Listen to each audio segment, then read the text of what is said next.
नाज़रीन, असां हिन वक़्तु सिंध जे मशहूरु मल पहलवान अली मोहम्मद उर्फ़ भोलो चांडियो जे घर में मौजूदु आहियूं। अली मोहम्मद चांडियो जेको मुल्क जे चइनि ई सूबनि में मल विढ़ंदो रहियो आहे ऐं सिंध जे मिड़नि बुज़ुर्ग वलियुनि जे मेलनि में थींदड़ मल मुक़ाबलनि में हिसो वठंदो रहियो आहे, पर 10 सालनि अॻु हिन खे मुसलसिल फाले जा 4 अटैक थियण करे हू हलण फिरण खां लाचार थी खट ते वेही रहियो आहे।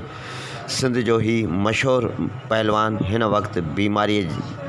सबबु खट ते पियल आहे, पर सक़ाफ़त खाते ऐं सिंध सरकार संदसि का बि सार नाहे लधी।